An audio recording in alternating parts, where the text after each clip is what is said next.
Welcome back into Daybreak. Once again, there's nothing wrong with Jimmy Dale.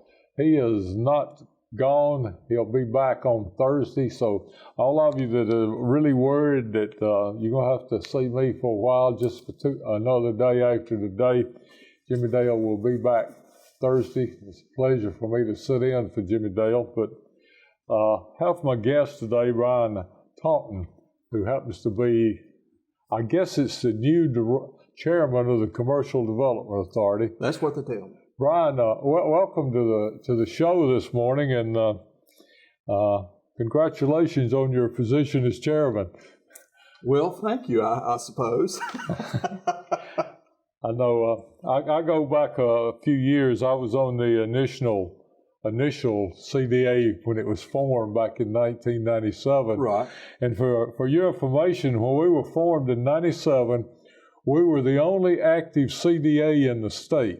Wow. And then I understand that I had a friend who later became mayor in Leeds, and they discovered they had a dormant CDA, and their CDA is the one that's done all of that advancement, I understand, in the shopping center and everything in Leeds, but right. But we don't have a 4-lane and an interstate running through here. But you're the chairman.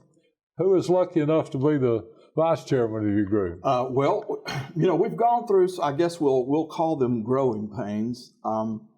When for a little backup story, I became chairman in the first of the year. And basically because unfortunately the CDA had just gone through some trials over the years and had really lost a lot of momentum, and we simply didn't have a lot of participation. So we've been working hard in obtaining new board members who will come on and who actively want to see something happen in our community. And one of those is a young man by the name of Ryan Coleman, and he is an architect here in town, and he's got a lot of great ideas, and he is now our vice chairman as of this past Thursday night. And then Michael Richardson is our secretary and treasurer, and many people know Michael from his time at the high school. Of course, he has works in real estate and has tax service now here in town. What are your plans? I know it's you've had some facade grants in the past. You've had some pandemic grants and things. What do you foresee in the future? I know we're going to talk about your wireless system a little bit later, but other than that, what do you see coming up for the CDA, or have you got it? I know you reorganizing. Yes, really, we basically have started over. We've started over just because over the years things such as bylaws had gotten lost. The federal, we didn't even have an EIN on file with the federal government anymore, so we had to go back and get that. As far as what our plans are downtown, I think one of the things that we need to do differently is not focus so much on brick and mortar, but focus upon the success of the commercial businesses that come into town. Yes. And focus upon, finding some that have some stick-to-itiveness, and also changing the strategy for what is people envision for downtown.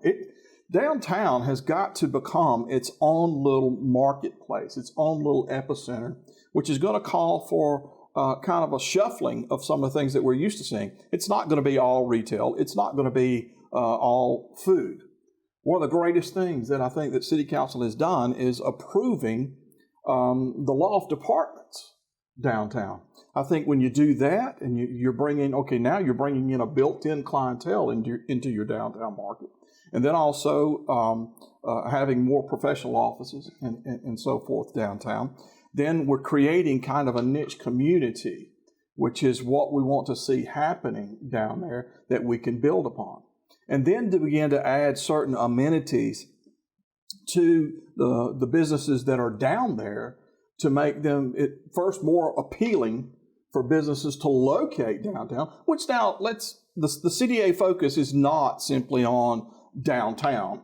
It's, all of the city limits of Sylacauga, but that's where we need the most attention. And so that's where we're working.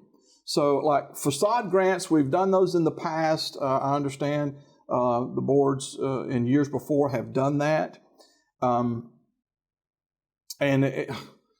it helps the appearance of downtown for a moment, but when the business is not able to sustain itself, then it moves out and then the building deteriorates again. So I just don't think it's a good risk management situation. So there are some other things that I think that we can do to make the downtown market more palatable to businesses to come in.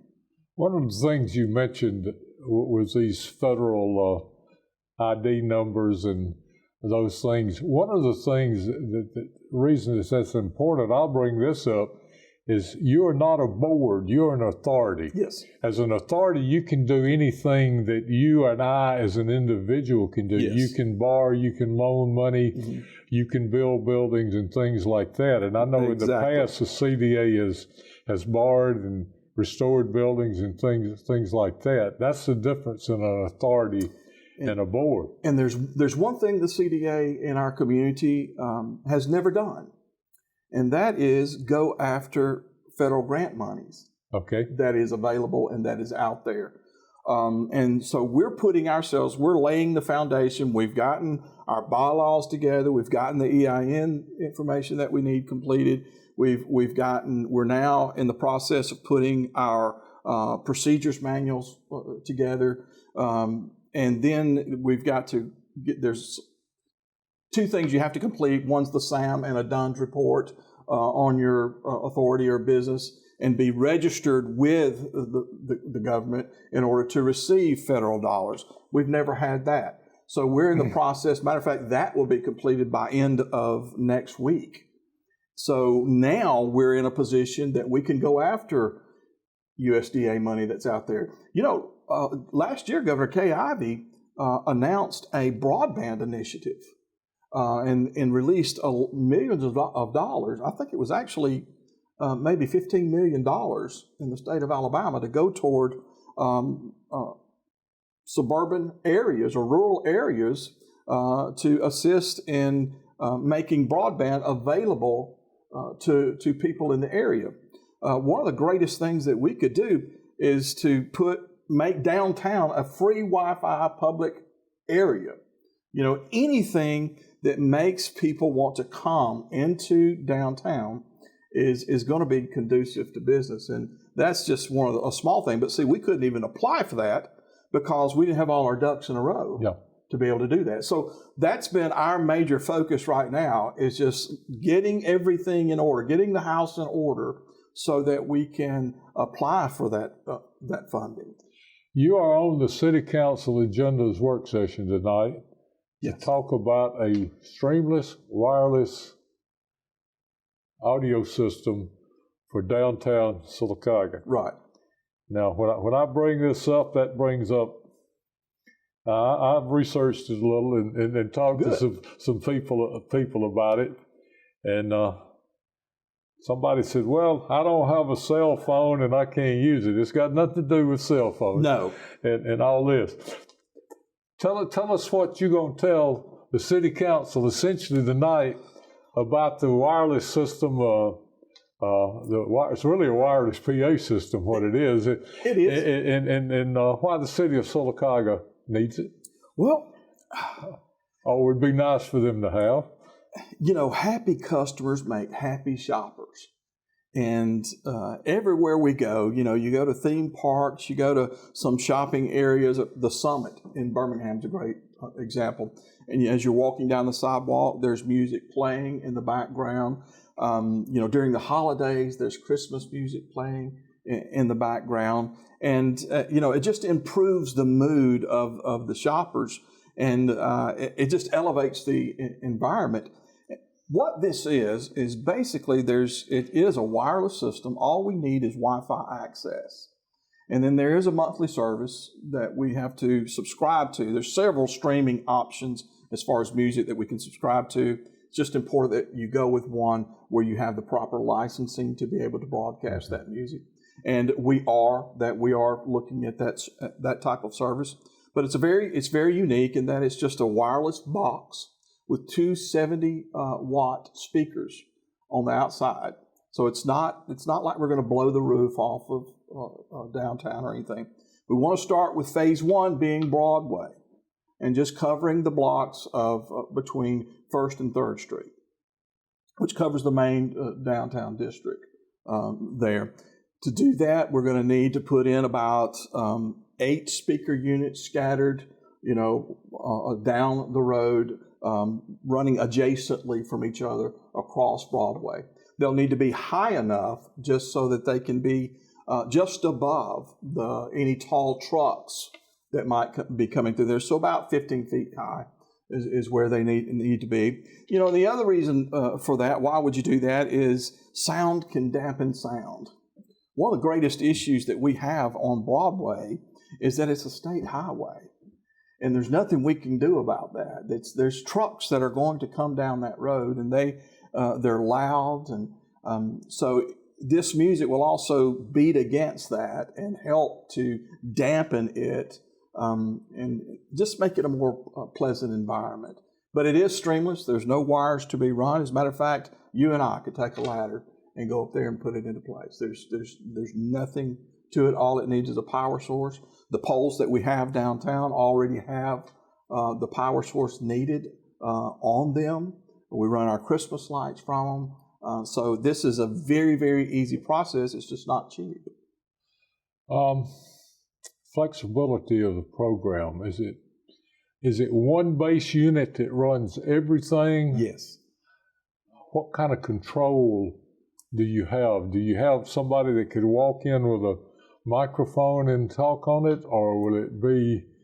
There's several options, and that is one of the greatest things about this is especially the streaming service that we're looking at going into is really a higher end service, which allows us that kind of flexibility. Where if we have someone, say they were at the corner out here off of 1st and Broadway, on the corner there, outside of Travel Wares, and we had a street performer. Well, if we had an input and a service right there, then they can play right there, and their music would be streamed all throughout downtown. The other great thing about that, Bob, is that we can put PSA announcements for our businesses that are downtown on there and make those announcements. For instance, we've got Christmas open house coming on November the 8th. The Chamber does a fine job putting that together, and the merchants all come in. They open for extended hours on Sunday. Periodically throughout the day, as shoppers are downtown, we can make announcements. For instance, hey, stop by a Cup of Grace between 2 and 3 today and receive 10% off of your next coffee. So little things like that we can drop in. It's not like we're going to overrun it with advertising or anything like that, but that would all be free for our merchants and businesses that are downtown. Would it be a service? Would it just be free to the merchants, or would there be a subscription service that they would have to subscribe to? Absolutely free. There'll be no cost to our downtown merchants. Now, some of them like this idea so much that they have agreed to assist in the cost that's going to have to be outlaid in order to put this service into place. You just brought it up, the cost. Yes. What is the cost? Because I know that's going to be when you go to those 6 gentlemen tonight, the 5 councilmen and the mayor, and that's going to be for the 8 units and we'll call it the home base alone. We're looking at about $16,700, which is actually about $8,000 cheaper than what I thought that it was going to be in order to be able to cover that. And then outside of that, then we'll have to purchase a laptop to drive everything from. And I think we're probably looking between $800 to $1,200 for that. And then there are some ongoing costs. How much is streaming service?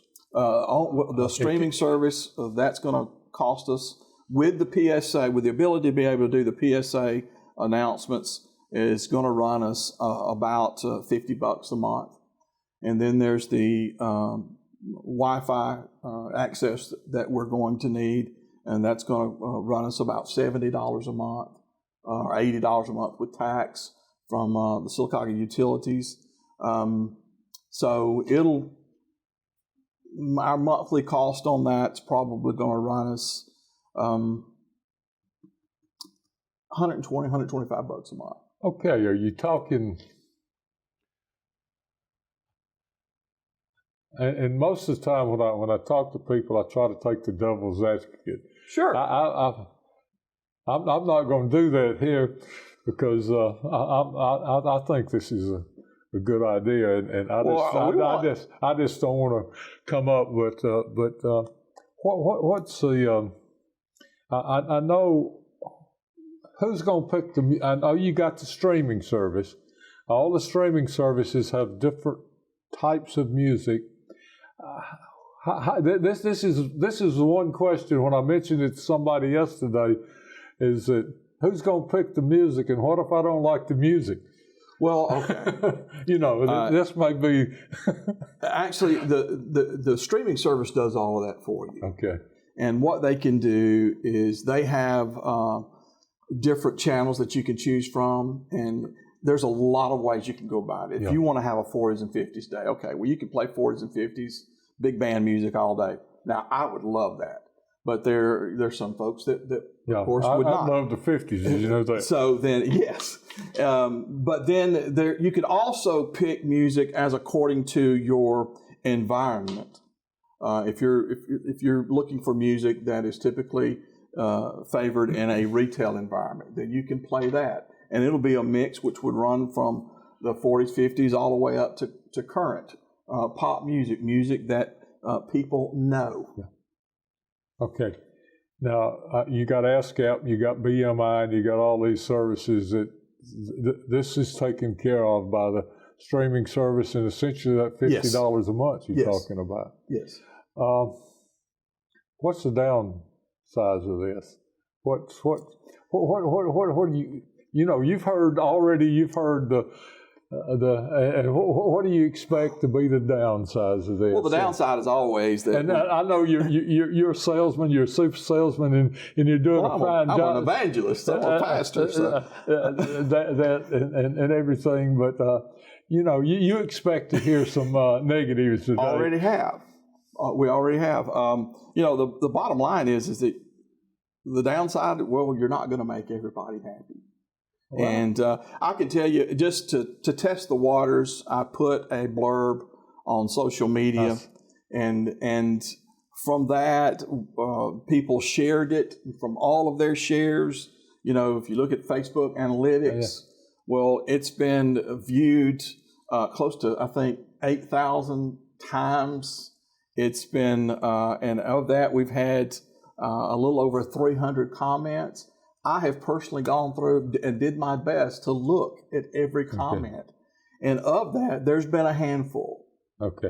When I say a handful, 4 or 5 that had something negative to say.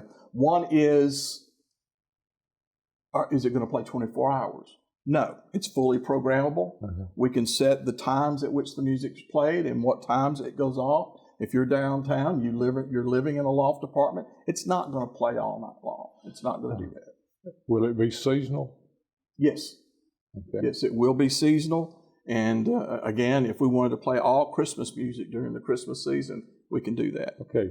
Now, I understood what you said. If you got a local group that wants to go down and set up downtown, they'll be able to hook into the system somewhere? They do have that access. That access port and everything is going to run about $1,200 more. So we're not sure we're going to go. That's going to be a part of phase 1, but it is something that's going to come because we have to bear in mind that we want to expand this over to Norton also. Yeah. And in the parking lot, even between there. But we can't go to that stage until the project behind the buildings on Broadway is completed. talking with Bryan Taunton, the chairman of the Commercial Development Authority, about the streamless Street sounds. Street sounds, the PA system in downtown Sylacauga. And I gathered right quick, doing some quick math, if somebody walked along with $20,000, you'd be in good shape. Yes, sir. So what else you want to tell us about the situation? And we got a couple of minutes left this morning. Well, you know, the main thing that we're facing right now is just generating the funds to complete this project and make it happen. And again, we've had a lot of positive comments that have been made about it and people that are behind it. And so I would just say encourage your city council members to get involved with this and to make it happen. It is something that I think would be a great addition to our downtown market and just help the atmosphere down there. You know, one of the things that the CDA is missing is simply funding. And we've been assured by the city council and the mayor that they're going to find room for us in the budget. Typically, we used to receive, you know, a supplement each year, but as it just kind of fell away, and the city council was justified in removing that funding. I don't fault them a bit, but we've eliminated a lot of those issues. So hopefully we can get that funding back. But right now, our hope certainly is that we can find funding, some assistance from the city. The CDA is willing to kick in some, and then we're trying to put ourselves in a position to find some grant monies to make this project happen. Whether or not it's going to happen by this Christmas season, I don't know. That really depends on the city council. Bryan Taunton, chairman of the Commercial Development Authority, thank you for coming out this morning. Thank you so much. I think you've got a great idea. I hope it floats, and good luck with the council tonight. Thank you so much. We'll be back with more Sylacauga Daybreak right after this.